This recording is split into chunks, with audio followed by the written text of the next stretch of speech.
اعوذ باللہ من الشیطان الرجیم بسم اللہ الرحمن الرحیم۔ عابد پٹھان اسلامک وائس۔ حضرت سلیمان علیہ السلام، ہدہد اور ملکہ سبا بلقیس کا واقعہ۔ حضرت سلیمان علیہ السلام کے وضو کا پانی لانے پر ایک پرندہ ہدہد مامور تھا۔ ہدہد دربار سلیمانی کا خاص خدمتگار تھا اور وہ حضرت سلیمان علیہ السلام کے وضو کے لیے جنگل میں جہاں کہیں بھی پانی ملتا تلاش کر کے لاتا تھا۔ ایک دن حضرت سلیمان علیہ السلام اپنے تخت شاہی پر بیٹھے ہوئے تھے۔ ان کے سامنے رعایا بڑے ادب سے دست بستہ کھڑی تھی۔ دربار میں مکمل خاموشی تھی۔ جن و پری، چرند و پرند میں سے کسی کی جرأت نہ تھی کہ منہ سے ذرا بھی آواز نکالیں۔ اچانک حضرت سلیمان علیہ السلام نے چاروں طرف دیکھ کر کہا، میں اپنے سامنے ہدہد کو موجود نہیں پا رہا۔ کیا پرندوں کی کثرت کے سبب وہ مجھے نظر نہیں آ رہا یا دربار سے غیر حاضر ہے؟ صاحب نے ادھر دیکھا مگر ہدہد نہ دکھائی دیا۔ حضرت سلیمان علیہ السلام نے کہا، معلوم ہوتا ہے ہدہد دربار سے غیر حاضر ہے۔ میں اسے اس کوتاہی کی سخت سزا دوں گا، بلکہ ذبح کر ڈالوں گا جب تک کہ وہ اپنی غیر حاضری کا کوئی معقول جواز پیش نہ کرے۔ ان کے لہجے میں سختی محسوس کر کے ہر طرف سراسیمگی پھیل گئی اور سب کو ہدہد کے متعلق تشویش ہونے لگی۔ ہدہد کا خیال تھا کہ وہ حضرت سلیمان علیہ السلام کے وضو کے پانی وقت تک دربار پہنچ جائے گا۔ اس نے سوچا کہ کیوں نہ آج میں بلند پرواز کر کے دنیا کا نظارہ کروں۔ چنانچہ اس نے اپنی اونچی آواز اڑان کی اور اسے ملکہ سبا بلقیس کا باغ دکھائی دیا۔ وہ باغ میں اترا تو وہاں اپنے ایک ہم جنس کو پایا۔ ہم جنس ہدہد نے حضرت سلیمانی سے پوچھا، تم کہاں سے آئے ہو؟ میں ملک شام سے حضرت سلیمان علیہ السلام کے پاس سے آیا ہوں، حضرت سلیمانی نے بتایا۔ حضرت سلیمان علیہ السلام کون ہیں؟ ہم جنس ہدہد نے سوال کیا۔ حضرت سلیمانی نے جواب دیا، وہ اللہ کے پیغمبر اور تمام انسانوں، جنوں اور شیاطین کے بادشاہ ہیں۔ تمام چرند پرند ان کے مطیع اور تابع فرمان ہیں۔ لیکن تم کہاں کے رہنے والے ہو؟ وہ ہدہد بولا، میں اس شہر کا باسی ہوں۔ اس ملک پر ملکہ بلقیس حکمران ہے۔ اگرچہ تمہارے بادشاہ کا ملک بہت بڑا ہے، لیکن ہماری شہزادی بھی یمن کی ملکہ ہے۔ اگر تم چاہو تو میرے ساتھ چلو، میں تمہیں اپنے ملک کی سیر کراؤں۔ حضرت سلیمانی نے تیزی سے کہا، نہیں نہیں، مجھے ڈر ہے کہ کہیں نماز کا وقت نہ گزر جائے، کیونکہ وضو کے وقت حضرت سلیمان علیہ السلام مجھے یاد کریں گے اور اگر اس وقت میں ان کے پاس موجود نہ ہوا تو وہ مجھ پر خفا ہوں گے۔ بلقیس کے ہدہد نے کہا، اگر تم میرے ملک کا کوئی تحفہ ان کی خدمت میں لے جاؤ گے تو مجھے یقین ہے کہ وہ ناراض نہیں ہوں گے۔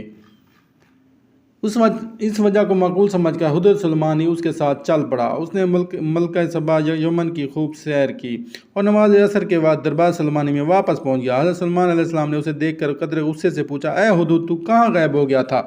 ہدہد نے سر جھکا کر التجا کی، حضرت بے شک میں قصوروار ہوں، لیکن اپنے قصور کی آپ سے معافی چاہتا ہوں۔ حضرت سلیمان علیہ السلام نے اسے معاف کرتے ہوئے دیر سے آنے کا سبب پوچھا۔ ہدہد کہنے لگا، حضور میں ایک ایسی بات معلوم کر کے آیا ہوں جس کا اب تک حضور کو شاید علم نہ ہو۔ میں ملک سبا کی ایک خاص خبر لایا ہوں اور وہ یہ ہے کہ ملک سبا پر ایک عورت حکمرانی کر رہی ہے جسے ملکہ بلقیس کہتے ہیں۔ وہ 30 کا لمبے چوڑے اور جواہرات سے مرصع تخت پر بیٹھتی ہے جو سرخ رنگ کا ہے۔ اس تخت احمر کے پائے یاقوت اور زبرجد سے بنے ہوئے ہیں۔ اگرچہ اللہ تعالیٰ نے وہاں کے لوگوں کو زندگی کی ہر آسائش اور نعمت سے مالا مال کیا ہے، لیکن وہ اللہ تعالیٰ کی وحدانیت کے منکر ہیں۔ ملکہ بلقیس اور اس کی رعایا اللہ تعالیٰ کے بجائے سورج کی پوجا کرتی ہے۔ شیطان نے ان کے برے اعمال کو ان کی نگاہوں میں اچھائی کا لباس پہنا دیا اور پوری قوم گمراہی کے اندھیروں میں ڈوبی ہوئی ہے۔ ملک سبا اور ملکہ بلقیس کا حال سن کر حضرت سلیمان علیہ السلام نے ہدہد سے کہا، ہم ابھی تمہاری سچائی کا امتحان لیتے ہیں۔ حضرت سلیمان علیہ السلام نے ملکہ بلقیس کے نام ایک خط تحریر کر کے ہدہد کے حوالے کیا اور حکم دیا کہ وہ ملکہ بلقیس کو یہ خط پہنچا آئے۔ خط لے کر ہدہد اڑتا ہوا ملکہ بلقیس کے محل پہنچا۔ ملکہ اس وقت اپنی خوابگاہ میں سو رہی تھی۔ ہدہد روشن دان کے راستے کمرے میں داخل ہوا اور حضرت سلیمان علیہ السلام کا خط ملکہ کے سینے پر رکھ کر واپس باہر نکل گیا۔ ملکہ کی آنکھ کھلی تو خط دے کر پریشان ہو گئی۔ پھر خط پر حضرت سلیمان علیہ السلام کی مہر دے کر اس نے خط کھولا اور پڑھنے لگی۔ خط میں یہ لکھا تھا، اپنی طاقت اور قوت پر ہرگز اتنا ناز اور تکبر نہیں کرنا چاہیے، بلکہ خداوند برتر کے حضور جھک جانا چاہیے۔ اس کی رضا کو اپنا نصب العین اور اس کے احکام کی پابندی کو اپنا شیوا بنانا چاہیے۔ خط پڑھ کر ملکہ بلقیس نے اپنے درباریوں کو طلب کر کے حضرت سلیمان علیہ السلام کے بارے میں دریافت کیا کہ وہ کون ہیں اور کہاں کے رہنے والے ہیں۔ درباریوں نے بتایا کہ حضرت سلیمان علیہ السلام بہت طاقتور اور جلیل القدر بادشاہ ہیں جو خود کو پیغمبر کہتے ہیں اور لوگوں کو دین حق کی دعوت دیتے ہیں۔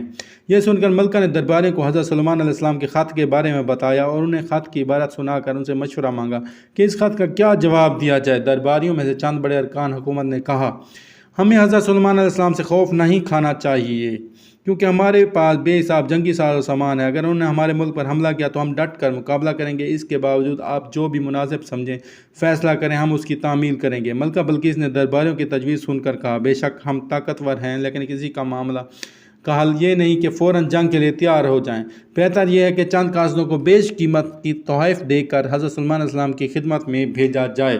اس بہانے قاصد ان کی شوکت و عظمت کا بخوبی اندازہ لگا آئیں گے اور یہ بھی پتہ چل جائے گا کہ وہ ہم سے کیا چاہتے ہیں۔ اگر وہ واقعی زبردست قوت و طاقت والے بادشاہ ہوئے تو ان سے جنگ کرنا بے سود ہوگا۔ تمام درباریوں نے ملکہ کی رائے پر اتفاق کا اظہار کیا تا ملکہ نے بیش قیمت تحائف کے ساتھ چند ایلچی دربار سلمانی میں روانہ کیے۔ یہ ایلچی جب دربار میں پہنچے اور انہوں نے حضرت سلمان علیہ السلام کی خدمت میں بیش قیمتی تحائف پیش کیے تو حضرت سلمان علیہ السلام نے تحائف دے کر ایلچیوں سے فرمایا، تم جن قیمتی اشیاء سے مجھے بہلانے آئے ہو ان سے زیادہ قیمتی اشیاء میرے اللہ نے مجھے عطا کر رکھی ہے۔ میرے نزدیک تمہارے ان تحائف کی کوئی حیثیت و اہمیت نہیں ہے۔ ملک و حکومت اور مال و دولت میرا نصب العین نہیں ہے، میں تو کلمہ حق بلند کرنا چاہتا ہوں۔ میری خواہش ہے کہ تمام لوگ احکامات الہی کے پابند ہو جائیں۔ تم یہ تحائف واپس لے جاؤ اور اپنی ملکہ سے جا کر کہو کہ اس نے میرے نصب العین میں رکاوٹ پیدا کرنے کی کوشش کی تو میں ایک عظیم الشان لشکر لے کر ہمراہ اس کے محل کی اینٹ سے اینٹ بجا دوں گا۔ ایلچیوں نے واپس جا کر ملکہ بلقیس کو حضرت سلمان علیہ السلام کے جواب سے مطلع کیا، ان کی شان و شوکت کا نقشہ بیان کیا۔ تب ملکہ بلقیس فکر مند ہو گئی اور ایک بڑے وفد کو لے کر حضرت سلمان علیہ السلام کی طرف روانہ ہوئی اور وہ اپنے عظیم الشان تخت پر سفر کر رہی تھی۔ حضرت سلمان علیہ السلام کو ملکہ بلقیس کی آمد کا علم ہوا تو انہوں نے درباریوں سے پوچھا، تم میں سے کوئی ایسا شخص جو ملکہ بلقیس کے تخت کو اس کے یہاں تک پہنچنے سے پہلے لے کر آئے؟ حضور، دربار کا وقت ختم ہونے تک میں بلقیس کا تخت یہاں لا سکتا ہوں، ایک جن نے ادب سے کہا۔ حضرت سلمان علیہ السلام نے فرمایا، نہیں، یہ تو بہت وقت ہے، میں اس سے پہلے یہاں ملکہ کا تخت دیکھنا چاہتا ہوں۔ تمام درباری خاموش رہے۔ آخر وزیر اعظم برقیہ نے کہا، حضور، اگر اجازت ہو تو میں چشم زدن میں ملکہ کا تخت لا سکتا ہوں۔ آپ نے وزیر اعظم برقیہ کو اجازت دی اور وہ پلک جھپکنے کی دیر میں ملکہ بلقیس کا تخت وہاں لے آیا۔ ملکہ بلقیس آپ کے ہاں تشریف لائی۔ آپ نے ملکہ بلقیس کا خیر مقدم کیا اور اس کی آسائش و آرام کے سامان مہیا کیا۔ ملکہ بلقیس حضرت سلمان علیہ السلام کے ہاں اپنا تخت دے کر بے حد متاثر ہوئیں اور آپ کے حسن اخلاق سے بھی بے حد متاثر ہوئیں۔